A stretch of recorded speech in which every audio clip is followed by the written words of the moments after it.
Eu sei que algumas pessoas pensaram que nós havíamos encerrado o canal devido ao longo período sem postar vídeos aqui no YouTube, mas nós estávamos passando por uma reformulação no escritório e no nosso estúdio, e agora nós estamos retomando o nosso conteúdo aqui no canal.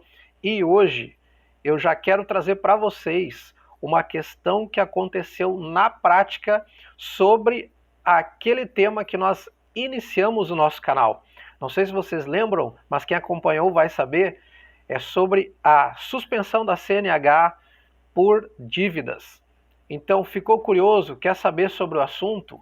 Quer ver sobre o caso que eu tenho aqui no escritório para mostrar para vocês? Então, vem comigo!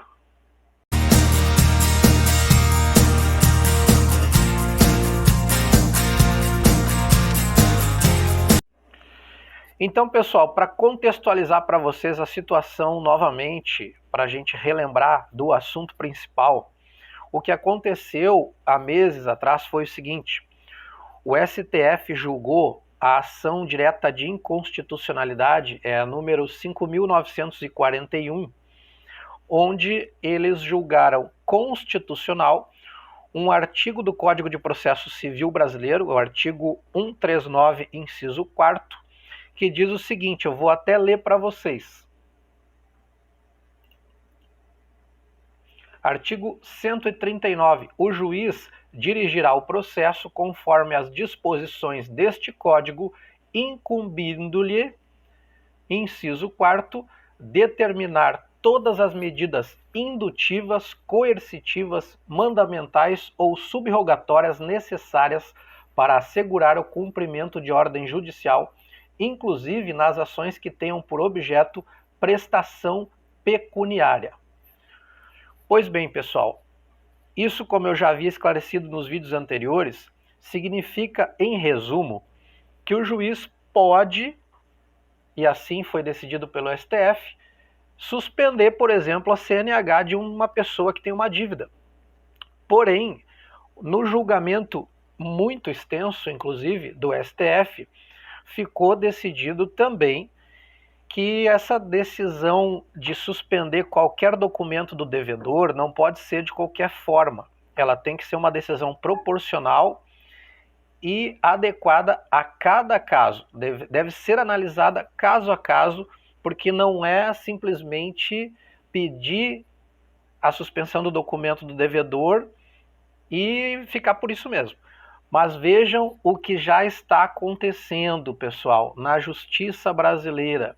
Alguns juízes estão fazendo a coisa errada. Eu vou mostrar para vocês um caso que eu peguei no escritório logo depois que eu fiz os vídeos sobre esse assunto. Eu tenho um cliente que ele tinha uma empresa, essa empresa ficou com algumas dívidas trabalhistas, que agora a gente já está reorganizando e acertando isso. Mas essa empresa teve a personalidade jurídica desconsiderada pelo judiciário e o reclamante foi atrás do patrimônio do sócio, que é o meu cliente. No entanto, o meu cliente já não tem mais patrimônio, porque ele pagou outras dívidas e recomeçou tudo do zero, com uma nova atividade, enfim. Mas vejam o que aconteceu. O processo andou contra ele e vejam o absurdo, pessoal. Eu vou ler para vocês agora como foi o pedido do advogado do credor do meu cliente. Vejam.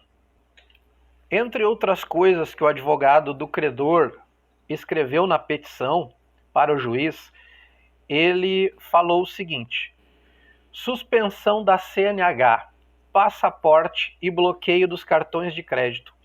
Tendo em vista a dificuldade de cobrança e a decisão do STF, a qual declarou constitucional o artigo 139, inciso 4º do CPC, postula para prosseguir com a execução a suspensão do direito de dirigir, a apreensão do passaporte e bloqueio dos cartões de crédito. E ainda, pessoal, fundamentou dizendo o seguinte: as medidas se mostram necessárias, pois há anos se está buscando algum patrimônio e resta claro que os executados estão buscando de todas as formas burlar os credores, tanto se utilizando de outras pessoas quanto de outras empresas. Enquanto o cerco não for fechado, certamente ficarão sem pagar as contas e cumprir com determinações judiciais. Ora, pessoal, em primeiro lugar, isso é mentira. O meu cliente não está se negando de cumprir nada, ele simplesmente ficou com dificuldades financeiras extremas, tanto que ele precisou da ajuda do nosso escritório e agora nós conseguimos colocar a situação dele nos trilhos. Então ele não estava se furtando às suas obrigações, pelo contrário, ele está tentando há muito tempo fazer acordo com todos os seus credores, inclusive esse reclamante desse processo trabalhista, mas eles não estavam querendo fazer acordo e ainda não estão. Pois bem, mas vejam que eles fazem essa petição dizendo que é preciso fechar o cerco, mas não é isso que o STF decidiu. Eles não julgaram constitucional essa medida do artigo 139, que eu li para vocês antes, para fechar o cerco. Eles julgaram constitucional para que se possa sim utilizar essas ferramentas como uma forma coercitiva de cobrança, mas em casos em que o devedor tem condições de pagar e, tendo condições de pagar, está se furtando da sua obrigação. E, pasmem, vejam como foi a decisão do juiz que recebeu esse pedido. Eu vou ler aqui para vocês também acompanharem no detalhe esse caso.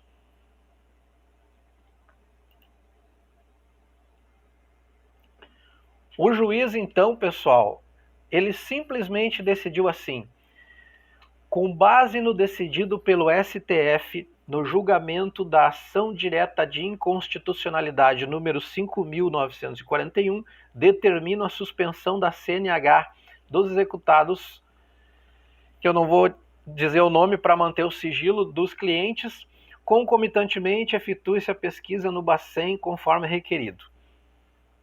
Gente, isso foi um verdadeiro absurdo, uma monstruosidade jurídica. E, obviamente, eu fiz um recurso para o tribunal da instância superior, refutando, atacando juridicamente essa decisão absurda, porque, primeiro, ela não tem nem um fundamento, o juiz simplesmente pega e menciona a decisão do STF para basear o seu entendimento e suspende a CNH dos meus clientes.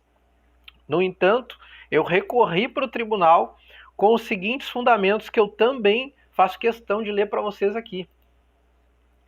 Eu vou ler para vocês somente o trecho que interessa sobre esse fundamento, ok?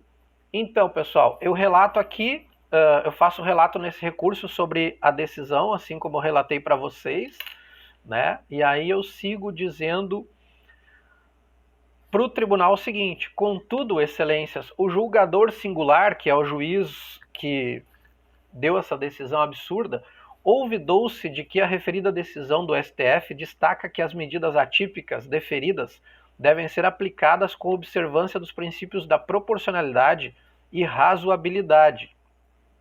Isso significa que não é em qualquer caso que tais medidas podem ser adotadas, dependendo de diversas circunstâncias, as quais devem ser apontadas e comprovadas por quem as invocar no processo. Nessa esteira, para que haja adequada aplicação do artigo 139 do CPC, o exequente, no caso o credor, precisa demonstrar e comprovar que os devedores, em primeiro lugar, efetivamente possuem condições de pagar a dívida, e, em segundo, que, possuindo condições, estejam eles esquivando-se das suas obrigações ou oferecendo resistência injustificada à cobrança, por meio de quaisquer artifícios ou embaraços dolosos à execução, o que não é o caso dos presentes autos, excelências. Então eu junto ali julgados de outros processos, mostrando que o tribunal está a favor da minha tese, né? E por fim eu digo, esses são apenas alguns dos inúmeros julgados sobre o tema, todos com o mesmo entendimento, o que demonstra claramente a necessidade de reforma da decisão atacada. Não há nenhuma prova no processo de que qualquer dos executados, que são os devedores, possuem condições de adimplir o débito trabalhista, nem tampouco foi comprovado que eles estejam burlando de alguma forma a execução. Por isso, a decisão atacada é excessiva e merece ser reformada pelo tribunal, visto que errônea, ou seja, equivocada, interpretação da decisão do STF e suscetível de causar prejuízos irreparáveis aos meus clientes, no caso, os recorrentes. Além disso, a decisão atacada viola o artigo 489 do CPC, que é o Código de Processo Civil, na medida em que não apresenta nenhum fundamento, não se configurando como tal a mera referência ao julgamento do STF, sem explicar a sua relação com a causa, como fez o juiz singular. Então eu sigo explicando e, por fim, pessoal, eu faço ali menção a alguns trechos da decisão do STF, um deles do ministro Alexandre de Moraes, que ele diz que as medidas atípicas devem ser adotadas de modo subsidiário, com fundamentação adequada e observância do contraditório substancial. Ou seja, o juiz não podia ter decidido isso sem deixar o meu cliente se manifestar primeiro. Ele simplesmente decidiu, ele recebeu o pedido do credor e decidiu. Ele violou o contraditório previsto inclusive na Constituição Federal. Eu tinha o direito de me manifestar em nome do meu cliente, e o juiz não me deu essa oportunidade. Além disso, a motivação, a adequação e a proporcionalidade da medida atípica deve ser analisada caso a caso. Isso foi o STF que disse. Então, eu disse aqui no recurso que o contraditório não foi respeitado, que a decisão foi desproporcional e pedi então a reforma da decisão para o tribunal. E o resultado, pessoal, felizmente foi muito positivo. Nós ganhamos 3-0. Os 3 desembargadores que julgaram o recurso votaram a favor da nossa tese aqui do escritório e revogaram a suspensão da CNH dos meus clientes, que agora estão muito felizes com a CNH deles de volta à ativa, podendo dirigir sem maiores preocupações, porque a decisão desse juiz arbitrário foi reformada pelo tribunal. Então, comentem aqui embaixo se vocês conhecem algum caso, o caso de alguém que está passando pela mesma situação. Compartilhe esse vídeo para que a pessoa saiba que tem solução para o caso dela também. E se inscrevam no canal, ative o sininho para acompanhar nosso conteúdo e até o próximo vídeo.